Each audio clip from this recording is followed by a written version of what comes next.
Hello, Rahankum here with Mark Tibbs. Mark, you have got Rashid, Punch Out Boxing. How are you, sir? You good? I'm fab, it's summer. We've got a whole load of great boxing shows through the summer. Life's good, isn't it? It's very, very exciting. I've been very, very busy. I've got Johnny Fisher fighting Alan Babbage on Saturdays, which is a brilliant humdinger of a fight. And Giorgio Visioli, the lightweight amateur, decorated amateur, is had his fourth professional fight. And I've got Johnny Hedges fighting for the cruiserweight southernareatitle against Oakford. So going to be a busy night for myself and the team for sure. Very busy. We'll start with the big boys. John Hedges. Just looking at him over there, I don't know how he ever made super middleweight, but I guess he was a kid back then. But something I just mentioned to his opponent Lewis. We've seen on the last Matchroom show, youngsters, they come up against grown men. Sometimes that physicality can tell, even if their talent is higher. Is that something you're looking at as a concern? Well, no, I'm not. You're remembering the John Hedges when he first turned professional. He's really moving into his man strength now. He's brilliant for rounds. He can go forever. He's strong. He's probably one of the best boxers IQ-wise in the country and Europe. And get this domestic scene out of the way without rushing in the European. He will be, as long as he wants to do it, he will fight the world titles. Yeah. Interesting you said there about the ring IQ. Asked Lewis as well about this. Is that something he naturally had, or is it something you had to sort of develop in him? No, he's natural. He's a natural good boxer, like Tyson Fury. Very smart too with it. Yeah. As a coach, when you've got someone whose boxing mind is that sharp, I mean, what do you do with them? Because if they're almost working things out themselves. Yeah, no. What it is, you have to develop them and put them in the oven at times. As in, like, you've got to put pressure on them, and sometimes they take it off and hone their skills, hone and polish what they've already got. And it's up to that's what we've been doing. I mean, we was in Texas recently. I was over there working, and Johnny Hedges has come along, and we got on in with about 3 or 4 Lewis Oakfords, and so we're ready for Saturday night for sure. That's interesting because my understanding is over in America, sparring, they look to take your heads off, especially some good-looking British kid. They want to make a name for themselves, teach the Brit a lesson. Is that true? Well, they've got an aggressive, all-out style with the Americans. Jim Wheeler's in that anyway in Texas, and they was queuing up, literally queuing up to work with him. It was lovely. He had a great week over there, 2 weeks actually, and he turned corners out there and got him ready for Saturday night for sure. Yeah. Wow, that can only develop. As you said, you have to put pressure on these youngsters to see if they can get through that fire. Is that what you've seen of him, in the training, in the gym, or in fights that you think, all right, he's ready for the next level? Well, John's always, throughout his professional career, under our guidance, he's been in idle for his second professional fight, and he's always had top quality sparring as and when we've needed it. And he might have felt out of his depth at times, but he's come through them spars. Chef Clark. There's a lot of stuff. I can't think of off the top of my head, but all the big ones at the domestic and world level even. Bill Smith, we've been around a lot of the spar, so he's always had good sparring since he's been at our gym, and especially when he's had a fight coming up, we always get the right sparring for the job in hand. Yeah. And great to see a youngster going for the Southern area title, which I think is the area titles are probably overlooked a little bit by some. Yeah, that's good. It's a good stepping stone for him to grow and learn and progress. Yeah, absolutely. So moving on to Johnny again. Is this like testing the water to see how he goes up against a guy that doesn't take a step back, isn't afraid of the crowd? isn't afraid of being underdog, all of that. You think he's ready for that sort of test, and that's why you wanted this fight?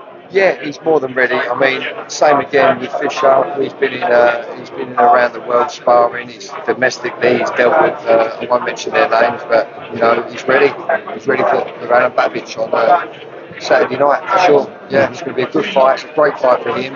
It's a turning point for him in his career, and yeah, great fight. Great fight. It is. I've noticed Johnny's. He's a lot more business-like this week than we've seen. Is that just the mindset he's at now? You know, the fun and game part of his career is over. Now it's all serious. Listen, you've got to deal with every animal that's in front of you. You have to handle it in certain ways. If you're a professional man, you know what I'm saying? And Johnny Fisher, I expect him to technically take BABIC apart before he beats him at his own game. Wow, that's fascinating. Because yeah, we know BABIC, he likes to put all my technique to the back burner and just go all in. So you think Johnny can just, as you said, technically deal with anything he's got? But I'm not going to say it again. You heard it. Rewind it and listen carefully. I will do.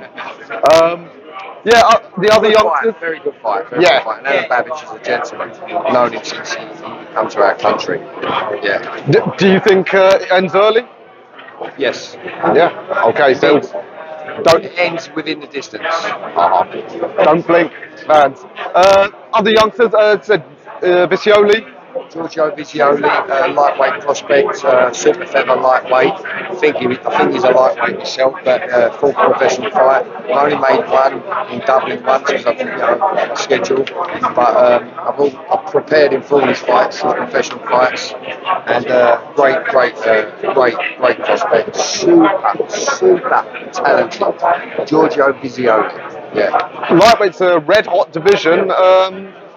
You ever consider taking him over to America? That's where a lot of the top talent is. For sure, we've got some contacts in certain teams there that I think should be on the schedule very, very soon. So yeah, he'll grow and he's ready. I mean, as soon as he walked into our gym or I had a couple of meetings with him, he wanted very, very experienced professional sparring. I thought, oh yeah, he got it. He come through certain fires and phenomenal talent. Yeah. Okay. You think he can go all the way? Yes, I can go all the way. He's got everything. He is like Billy Joe Saunders. Yeah, he's a bit stronger than Bill. When Bill was, he was 17 when he went with my dad trained him. But he's a naturally strong guy. He says he didn't punch in the amateurs. I told him, I reminded him, you can punch son, and he took everyone out. He's a bit of a professional. But listen, he's got a very, very tough test as he has in his. He's of a character where you can give him certain opponents. You know what I mean? He's of that character.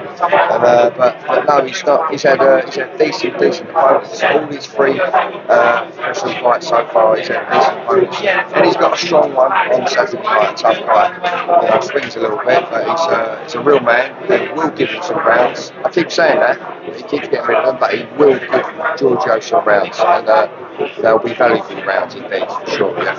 All right, well, we've got to keep an eye on Giorgio for the future. Any other goings on in your stable? Tommy Fletcher, we haven't heard from him for a while. Tommy Fletcher's been ticking over. He's actually been helping John Hedges out from time to time when we've been a bit light on orthodox sparring. He's a southpaw himself, he's learning as well. He's learning by orthodox, and he ain't a bad orthodox fighter. He's a natural southpaw, Tommy, the big punching cruiserweight guy from Norfolk. He lives in Essex now. He's about to make an announcement soon, I think. He'll be fighting soon. But yeah, so Tommy Fletcher, look out for him. I think he's 8-0 now. He's moving on to 8 rounders, I believe. SJAM, his management, informed me. Yeah, so Tommy Fletcher, watch out for him. Yeah, exciting fighter. Joel Bartell's fighting on the same night. Joel Bartell is fighting Saturday night against Jordan Reynolds. Yeah. Great industry fight. Middleweight. It's a It's a Commonwealth. Commonwealth silver title? Yeah, something like that. It's got a title. It's what do they call it? Eliminator? Eliminator. Yeah. Eliminator for the Commonwealth title. And Joel Bartell is ready, mate. He's ready. Yeah. My father, Jimmy Tibbs, he's heading that corner on Saturday night, and I will be there at the weigh-in. And I've got a motorbike picking me up at this hotel here, taking me to Joel's weigh-in, and then bring me to Johnny's weigh-in at York Bethel Green. So it'll be very, very busy for me tomorrow. Did you say a motorbike? I've got a motorbike taxi. Yeah. So what are you going to be, sitting on the back? Yeah, motorbike taxi. Yeah, you come on the back, they put crash out on you, strap you in, and wallop, you're there in a flash apparently. Oh, wow, yeah. You've got to be the busiest coach in the game this weekend. So. Well, listen, it just happens to fall on the same day. These two beautiful shows, and it ain't always going to be that way. So we improvise and make it work, and I'm really happy with how all the fighters are balanced and ready. Absolute buzzing. And just an aside on Joel, I've heard rumours that TM14 and fightzone have got a big card in Texas in October, and some of the fighters from Saturday's show could be going over to Texas. I've heard that myself. Fantastic news. Fantastic news. So we could see Joel up against America's finest. Let him come through Saturday, and we've got some good contacts in Texas. So yeah, we've got some lovely friends there. Let him come through Saturday first, and that's not a walkover that fight, Jordan. But it's a fight I believe Joel can come out victorious for sure. Oh, can't wait. I'm going to be overloaded on boxing this weekend with these fights. So, we're spoiled rotten. So, Mark, thanks for your time as ever. And, we'll catch you at the weekend. Thank you, sir.